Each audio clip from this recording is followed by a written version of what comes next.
Reporting live for ASU TV 13, the last and final presidential debate was last week, which now leaves it today being one of the more significant election days of all time. Last week's presidential debate had this to consider. We have a vaccine that's coming. It's ready.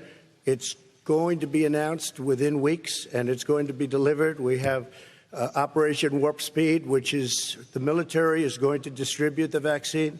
I was in the hospital. I had it, and I got better, and now they say I'm immune. Whether it's 4 months or a lifetime, nobody's been able to say that. What I would do is make sure we have everyone encouraged to wear a mask all the time. I would make sure we move in the direction of rapid testing, investing in rapid testing. I would make sure that we set up national standards as to how to open up schools and open up businesses so they can be safe. He says that we're learning to live with it. People are learning to die with it. You folks home will have an empty chair at the kitchen table this morning. What I would say is I'm going to shut down the virus, not the country. It's his ineptitude that caused the country to have to shut down in large part. We have the best testing in the world by far. That's why we have so many cases. Someday you're going to have to explain, why did you get 3.5? I never got any money from Russia. I don't get money from Russia. The foreign countries are paying you a lot. Russia's paying you a lot. China's paying you a lot. And your hotels and all your businesses all around the country, all around the world. I get treated worse than the Tea Party got treated. Because I have a lot of people in there, deep down in the IRS, they treat me horribly. Just show us. Stop playing around.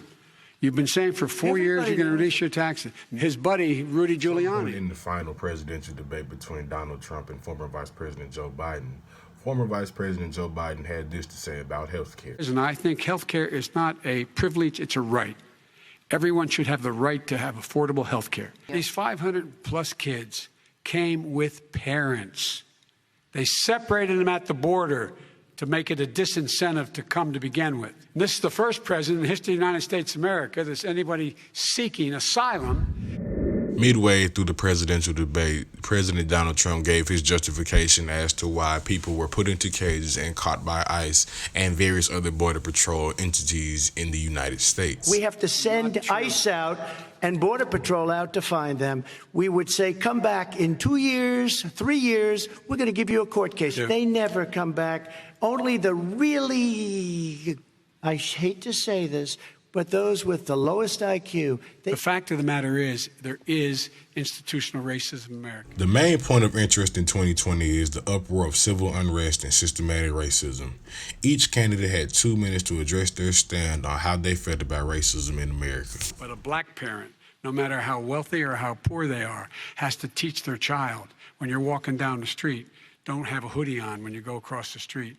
Making sure that you, in fact, if you get pulled over, just yes, sir, no, sir, hands on top of the wheel, because you are, in fact, the victim, whether you're a person making child of a $300,000 a year person or someone who's on food stamps. The fact of the matter is, there is institutional racism in America. And we have always said, we've never lived up to it, that we hold these truths to be self-evident. All men and women are created equal. Well, guess what? We have never, ever lived up to it, but we've always constantly been moving the needle further and further to inclusion, not exclusion. This is the first president to come along and says, that's the end of that. We're not going to do that anymore. We have to provide for economic opportunity, better education, better health care, better access to schooling, better access to opportunity to borrow money to start businesses. All the things we can do, and I've laid out a clear plan as to how to do those things, just to give people a shot. It's about accumulating the ability to have wealth as well as it is to be free from violence.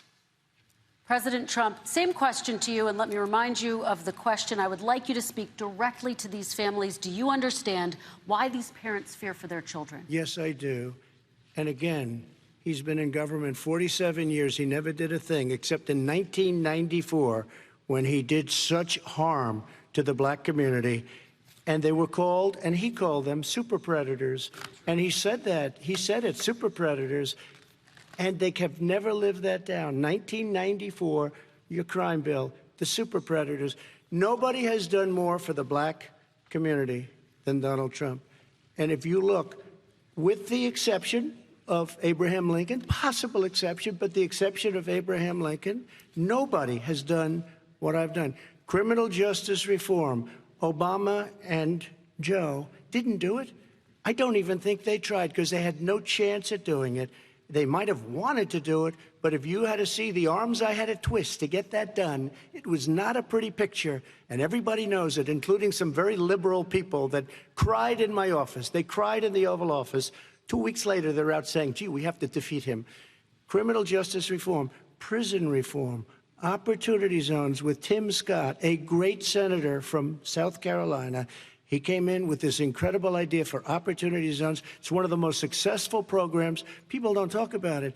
Tremendous investment is being made. Biggest beneficiary, the Black and Hispanic communities, and then historically Black colleges and universities. With everything that has been said between our candidates, we now sit at the door of Election Day. This is the moment of truth, ladies and gentlemen. Let's do our part and let our voice be heard. Go vote.